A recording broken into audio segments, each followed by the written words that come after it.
projeto, Jorge, é muito bacana. E uma oportunidade única para mim de fazer um processo de gestão de mudança todinho, desde o início até a entrega. Então, o cliente é muito bom de trabalhar, assim, bastante interessado. Então, assim, aquilo que você fala, né? É o jogo é, do que assim, o que você coloca, né, para avaliar, o que é importante para você em termos de desenvolvimento e a distância. Então, mas assim, é bem distante e não sou só eu, né? Tem outros consultores também lá, mas de gestão de mudança realmente sou só eu que sou a responsável lá e tem uma coordenadora aqui em São Paulo. Você é a primeira vez que você tem a oportunidade de fazer o processo completo, então, da mudança. É a primeira vez. Normalmente eu tenho projetos muito grandes em gestão de mudança. Eles normalmente você divide pelas disciplinas. Até posso contar um pouquinho. E normalmente, como são projetos que envolvem 4.000, 3.000 pessoas, dificilmente um consultor que tecnicamente se fala, né, GMO, né, Gestão de Mudanças Organizacionais. Um consultor de GMO consegue tratar todas as disciplinas, então muitas vezes você divide entre os consultores. Como esse é um projeto pequeno, então dá para você ter um consultor dedicado para esse projeto. Então você consegue trabalhar todas as disciplinas dentro da metodologia de gestão de mudança, que é a metodologia que a consultoria que eu trabalho utiliza, né? Então, você consegue ter um consultor dedicado e uma coordenação sempre para apoiar, para fazer as intervenções, inclusive junto ao cliente. Mas em projetos muito extensos, realmente fica muito difícil para um consultor ele atender todas as disciplinas que envolvem GMO. Onde você quer chegar, com o projeto? Tá? Neste projeto? Neste projeto. Então, nesse projeto específico, assim, só fazendo uma contextualização, gestão de mudança, ele é uma metodologia de preparação das organizações para qualquer tipo de mudança.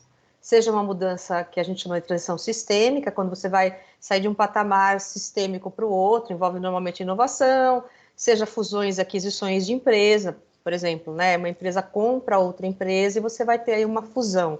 Isso pode ser mudanças de governança, quando você tem, por exemplo, uma mudança da estrutura organizacional de gestão. Então, você, por exemplo, uma empresa familiar passa a ter contrata um Gestor profissional. Então, isso também envolve gestão de mudança. É o ideal, né, que as empresas, quando tem processos de mudança, elas tenham esse profissional ou dentro da empresa, o que vem crescendo bastante no mercado, principalmente pós-pandemia, se é que a gente pode falar, acho que já pós, né, nesse momento de finalização desse momento de transição enorme que a gente está vivendo aí, ou contratar uma consultoria. Então, são esses diferentes, estudei alguns exemplos. No caso do projeto que eu estou, por uma questão de experiência, que eu já venho desde 2010 trabalhando, seja dentro da organização, quando eu era profissional, né, contratado na área de RH, seja agora como consultora, é uma transição sistêmica, ou seja, eles têm um patamar de sistêmico e eles querem ir para um outro patamar. Normalmente são transições sistêmicas que a gente chama de integração de processos. Então, através de um sistema integrado, você tem que integrar todos os processos da empresa. Qual que é o meu objetivo final nesse projeto? Essa empresa, ela não tem um sistema integrado.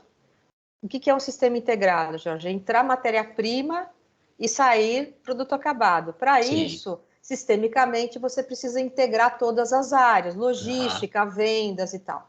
Eles não têm. Normalmente, as empresas têm um sistema, as empresas que não têm esse tipo de sistema, elas têm um sistema mais voltado para a parte financeira, contábil e faturamento.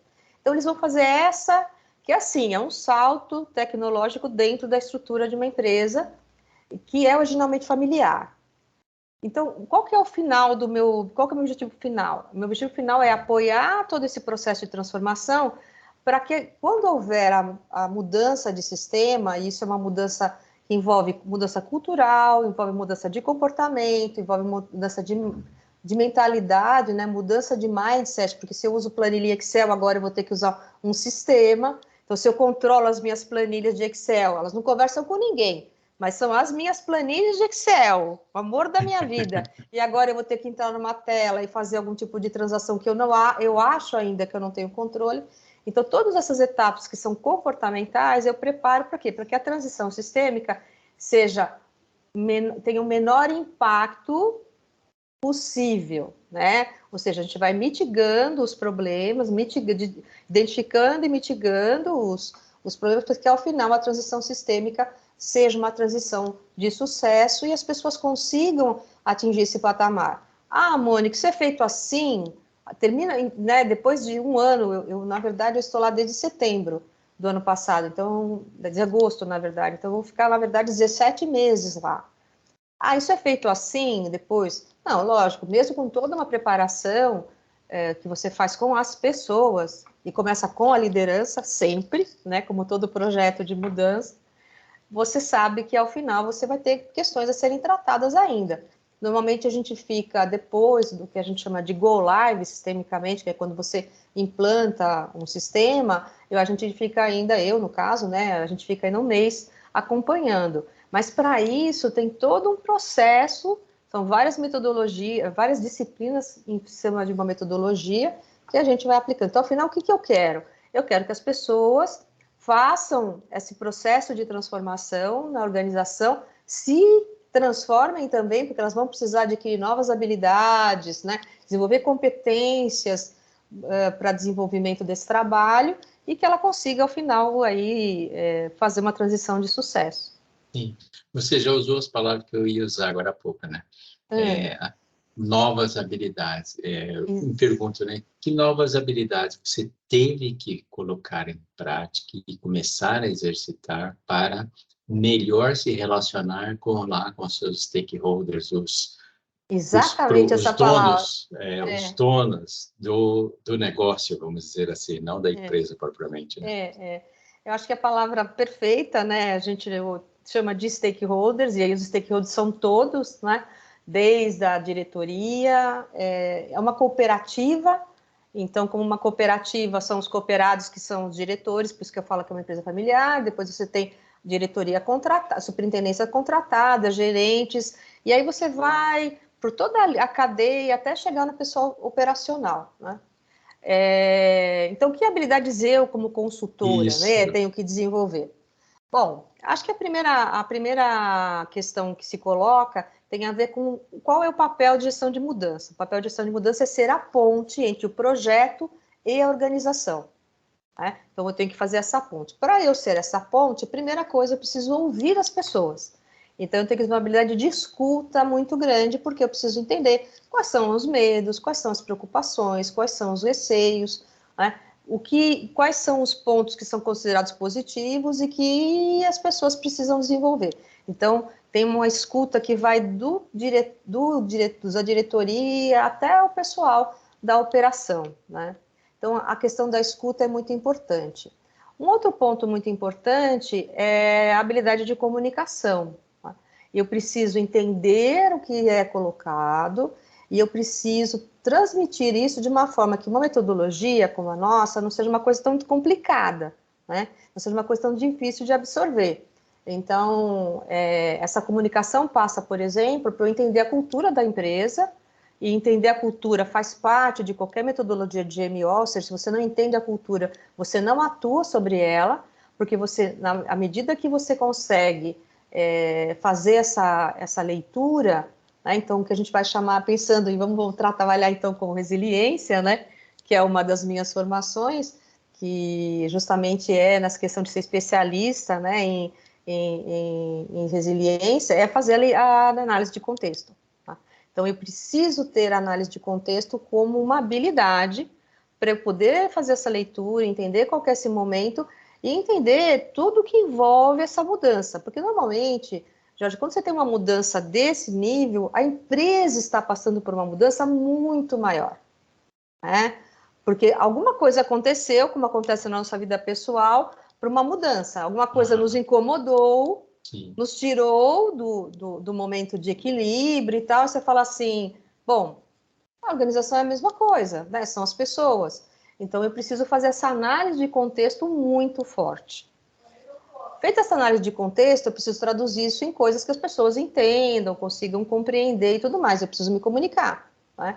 Então, eu falo que uma das coisas mais interessantes que tem em gestão de mudança são duas habilidades que são muito fortes. Você precisa, primeiro, empatia, para entender e se comunicar, e o outro poder, e você poder trazer essa pessoa para você, né?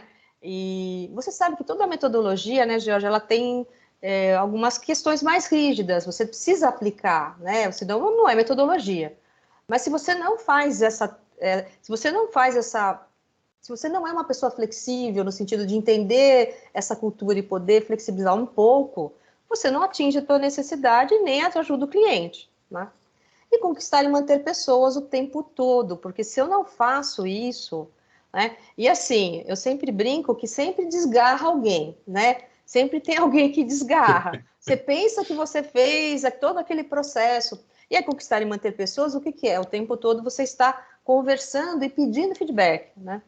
Para isso é muito interessante, porque tem algumas coisas que a gente vai aprendendo ao longo do processo, né? E aí essa área de GMO, na verdade, foi uma transição de carreira que eu fiz em 2018. Só fazendo um contexto, né? Eu era de recursos humanos, trabalhei 30 anos em RH e vinha como consultora. Aí fiz a transição para consultoria em 2016 e eu ia para um caminho de transição para recursos humanos. E no final das contas acabou surgindo a oportunidade e desde 2008 eu acabei fazendo uma transição para a GMO, para gestão de mudança, que para mim tem sido uma experiência fantástica, porque fazer uma transição de carreira nessa altura, você fala, bom, qualquer momento da vida a gente é capaz de fazer uma mudança, né, na própria vida. E aí o que acontece? Você percebe o seguinte, né? Quando você tem processos de mudança muito intensos, existem falas das pessoas que assim, alguém disse, fulano falou que este projeto não vai funcionar. As pessoas estão dizendo, então eu digo que é o exército dos invisíveis, né? Então eu começo Falando na terceira pessoa. Exato. Alguém está dizendo. Okay. Não, é um exército de invisíveis. Alguém. E aí você começa ter que traduzir. Aí para isso você precisa se aproximar do outro e falar assim: mas quem está falando? Quem são essas pessoas que falam? Quem, né? Assim, que área? O que que é? Ou então assim, isso daí, Mônica, já foi feito lá no passado. Isso não vai dar certo. Né? Ok e tal. Mas assim, o que que aconteceu? Então você precisa entender essa dinâmica e ficar bastante resiliente. Em que sentido? Né? Estar resiliente, né? Em que sentido? Bom, lá vou eu de novo ter que explicar para essa pessoa que não é bem assim. Isso você vai fazer diversas vezes. E você não faz isso, se você começa a se irritar, e aí pensando como consultora, né? Você começa a se irritar, Está me atrasando. Está me atrasando, eu tenho. Você falou tudo. Eu tenho data, eu tenho status. Então, a minha coordenadora é uma pessoa extremamente tranquila, assim, nesse sentido, ela fala, Mônica, relaxa. Relaxa. E assim, coisas do tipo, cada um tem seu perfil, então eu sou uma consultora um pouquinho voltada para a data e um pouquinho controladora. Você não consegue, né? Você marca uma coisa, desmarca. Então, tem dois pontos, eu acho assim, eu ia pelo canal da comunicação, que é a questão da empatia, de você conseguir trazer a pessoa para o entendimento, conquistar e manter pessoas que é constante, quando você pensa que você conseguiu o engajamento, alguma coisa desgarra e você precisa entender se foi da empresa, se foi alguma coisa que você deixou passar, né? E o seu autocontrole. Porque não adianta, tem coisas sobre as quais você não tem controle. Você fala assim, é óbvio, né, Mônica? Sim, é óbvio, mas só quando você passa pela experiência. Quando você acha que você, olha, que legal, consegui e tal, você fala assim, meu Deus, escapou, e o que que eu faço, né? E lógico que tanto a minha coordenadora com a consultoria que eu trabalho, a gente tem um diálogo muito bacana. Então, você tem com quem trocar. E essa troca interna dentro da consultoria é muito importante para você reavaliar, né? E olhar a situação e falar assim, será que escapou alguma coisa, né? E aí você para, reflete, pensa. Então, eu sou uma pessoa que tende a dar respostas quando as pessoas me perguntam, falam alguma coisa, né? Ou tendo, não, mas peraí, mas eu fiz, mas quase na beira de justificativa. Então, hoje, por exemplo, é um aprendizado. Qual que é o aprendizado do autocontrole? Peraí, a pessoa fala, argumenta, ok, entendo a sua preocupação, entendo a sua questão, vou refletir, vou tentar identificar melhor isso e te retorno, do que ficar se justificando, mesmo que você ache que você esteja certo, o cliente acha que você não está, né? Uhum. Então, autocontrole, né, nesse sentido de você não ir numa questão mais, usando, né, os conceitos mesmo, né, de resiliência, a questão de não ser mais intolerante, no sentido de, não, mas eu já te falei, mas nós conversamos, é claro que eu não tenho esse perfil agressivo, né, no sentido de ir lá, confrontar, mas no sentido de você, não, peraí, ouvir, analisar, entender, e depois, obviamente, sempre de forma assertiva, se posicionar. Porque também não é sempre tudo que o cliente deseja que a metodologia permite. E muitas vezes nem é uma questão da metodologia, até uma questão humana mesmo, né? Vou dar um exemplo bem clássico. A gente precisa identificar quais são as pessoas que estão resistentes ao processo de mudança e nomeá-las. É muito delicado isso, porque depende da maturidade da organização, não necessariamente ela entende isso e acaba dizendo como alguma coisa do tipo, então, GMO falou que as pessoas, fulano e beltrano, não estão, né? Então, como é que você trabalha Estão isso? engajadas. Isso, como é que eu trabalho isso?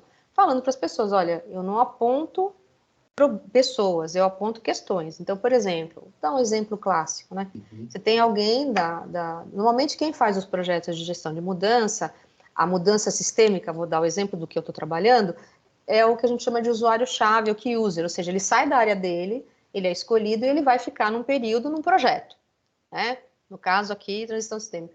Então, você tem questões várias, né? Então, algumas pessoas perguntam mais, algumas pessoas resistem mais. Então, eu sempre falo o seguinte para todo mundo: toda resistência é legítima.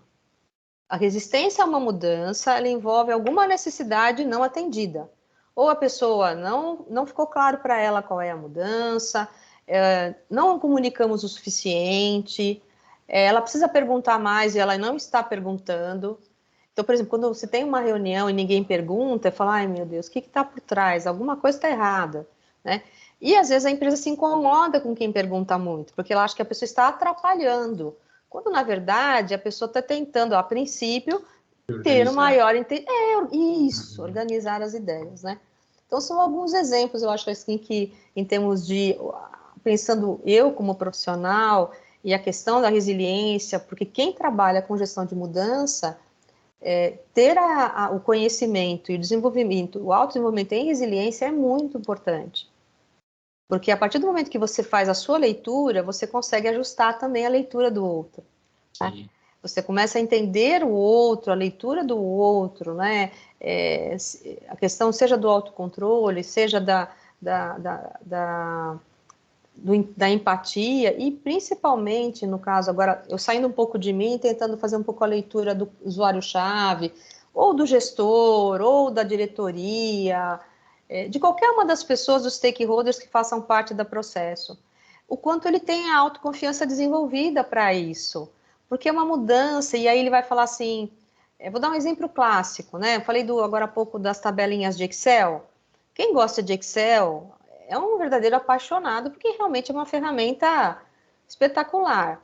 Ele está muito autoconfiante com aquilo, ele conhece, ele sabe, ele entende, e né, aquilo para ele, É a nossa, área do conforto. nossa, eu estou super confortável e faço um excelente trabalho.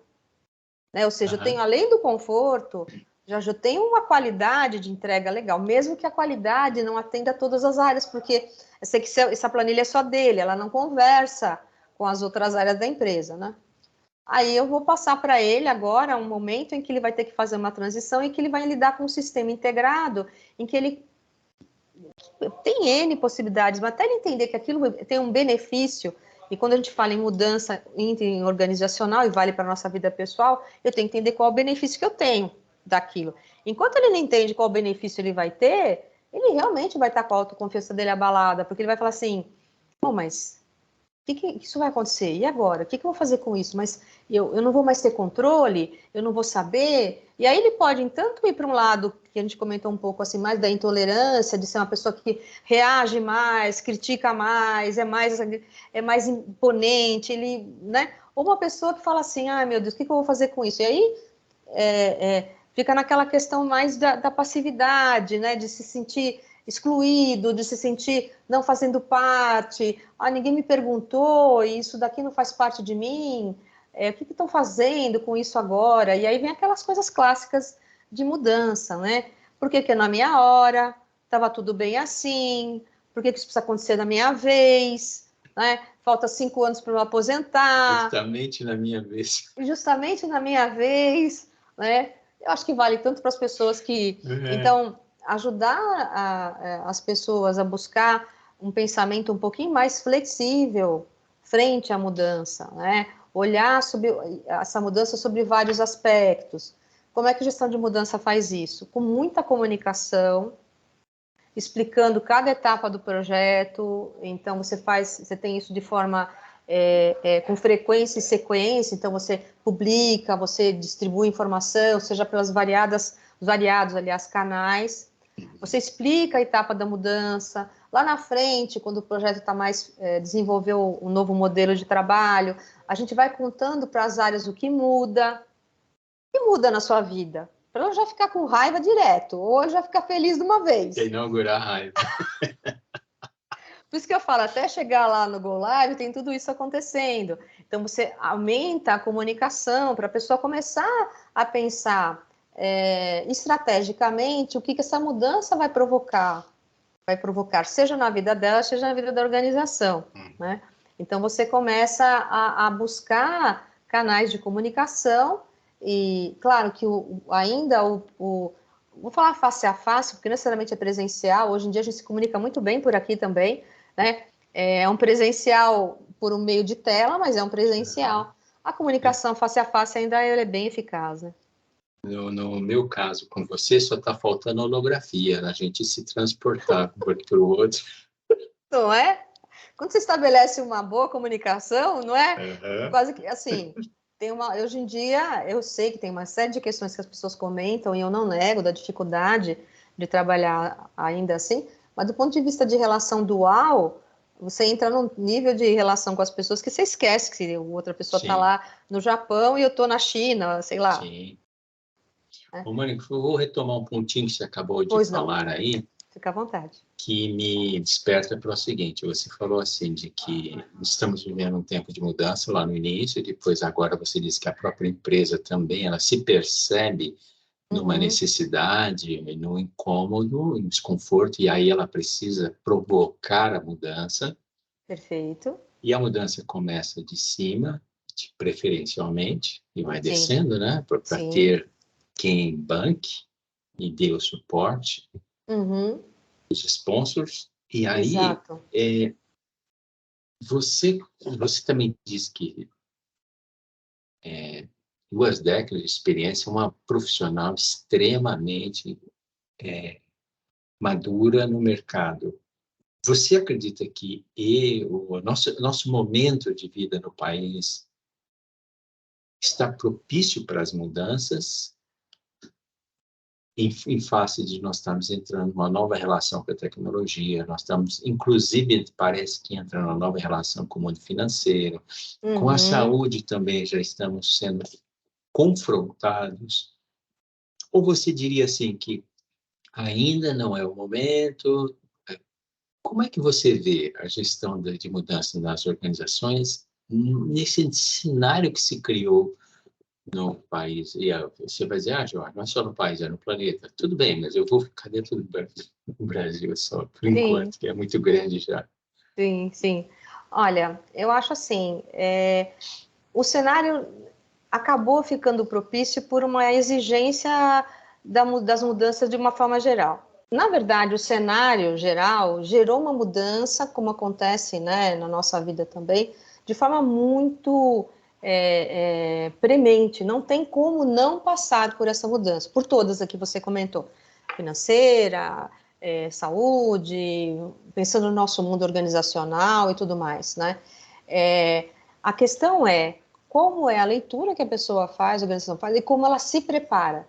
Eu acho que é isso que é importante no meu ponto de vista, né? E na experiência, né? Até independente de trabalhar, quem trabalha em recursos humanos trabalha com mudança o tempo todo, né? Eu acho assim, o foco é como eu me preparo?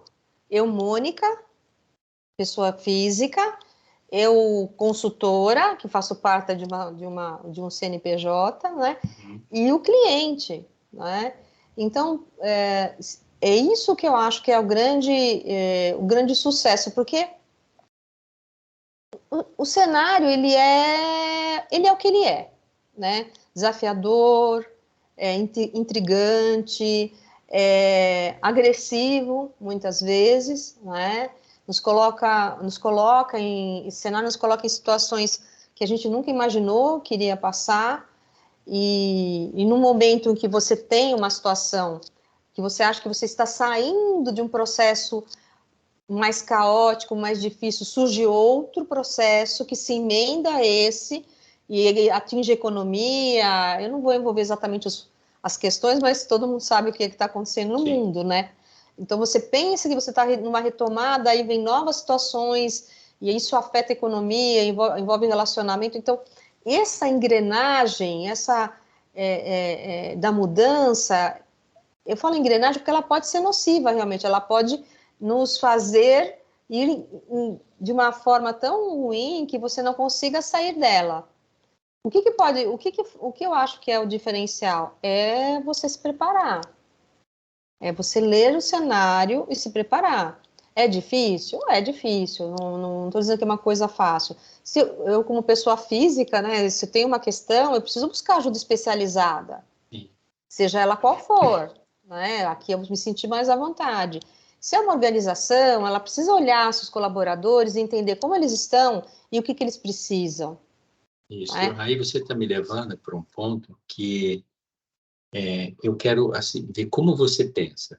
Tá. A visão que eu estou tendo é de que algo precisa ser feito, vamos dizer assim, talvez até por vocês que trabalham com gestão da mudança, para ou educar, ou ensinar, ou conscientizar, seja o verbo que vai se usar,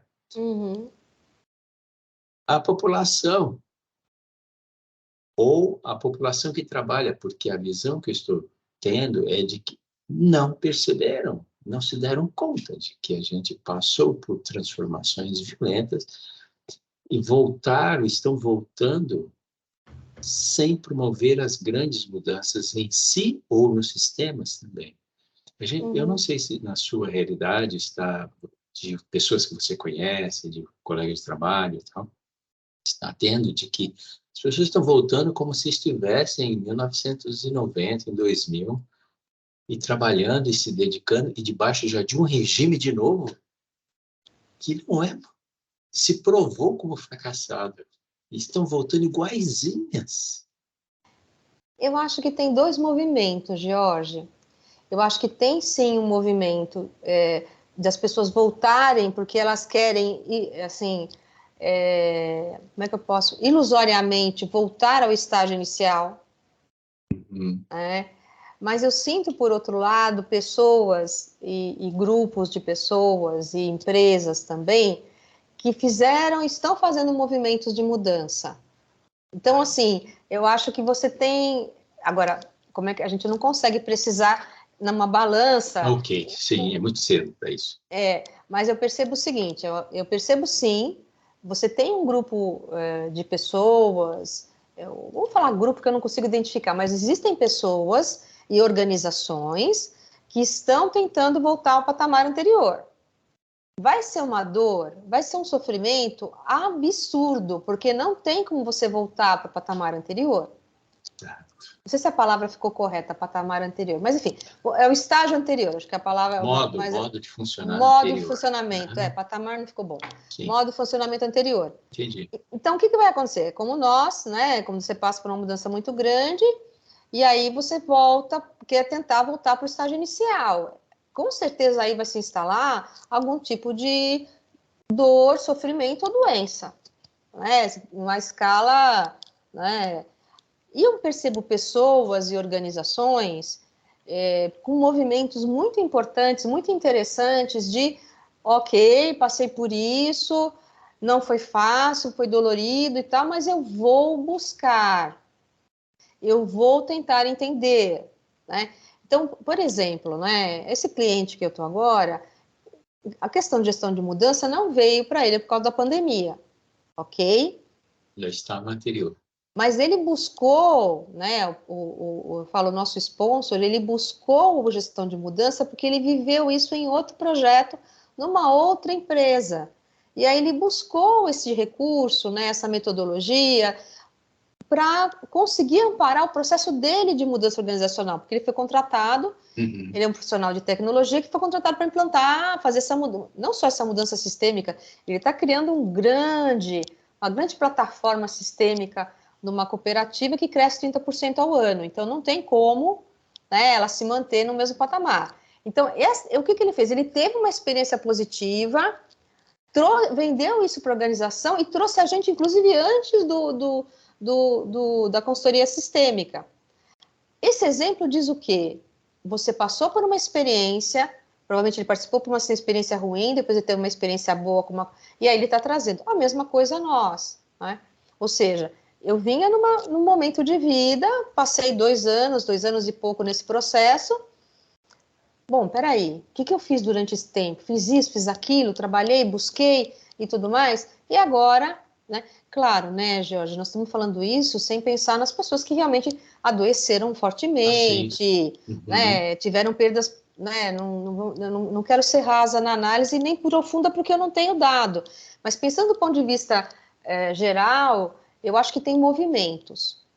Eu não sei o equilíbrio, mas tem sim, eu percebo por colegas de trabalho, por pessoas com as quais eu convivo, a gente mesmo teve isso, né, no início da pandemia, rede de apoio e proteção, né, isso foi construído, né, nós mesmos, enquanto, né, junto com a Sobrare, as pessoas que têm contato contigo, né, você formou isso, eu nos outros grupos, então essas redes de apoio e proteção, que a gente chama, funcionaram muito bem. Então, eu acho que quem trabalhou isso, teve a oportunidade, a felicidade de construir, ou foi convidado a isso, ele está buscando sim. E eu percebo que organizações estão trabalhando nisso também, em função do cenário, em função da vivência. E se tem uma coisa que está acontecendo, que é um fenômeno interessantíssimo, né? Não sei se positivo ou negativo, as pessoas não querem voltar para o presencial. Como é que as organizações vão fazer isso? Eu não sei ainda, porque a gente está, como você falou, a gente está no meio, né, do processo. Mas, assim... É evidente. É evidente, assim, as pessoas recusam. Eu acompanho o mercado de trabalho, então você percebe que as propostas, assim, proposta híbrida, tanto tempo na empresa, tanto tempo em casa, né? Ou seja, leituras estão sendo feitas, mas eu entendo a sua posição, eu acho que você mesmo comenta várias vezes, né? Já comentou com a gente desses anos todos, as mudanças elas não acontecem de forma uniforme, né? E não acontecem também saltos muito grandes. E precisa ter uma mudança constante, crescente, para que você tenha um salto. Você não sai daqui para cá, né? Mesmo com a pandemia, graças a Deus, essa palavra novo normal terminou, porque não dizia absolutamente nada, né?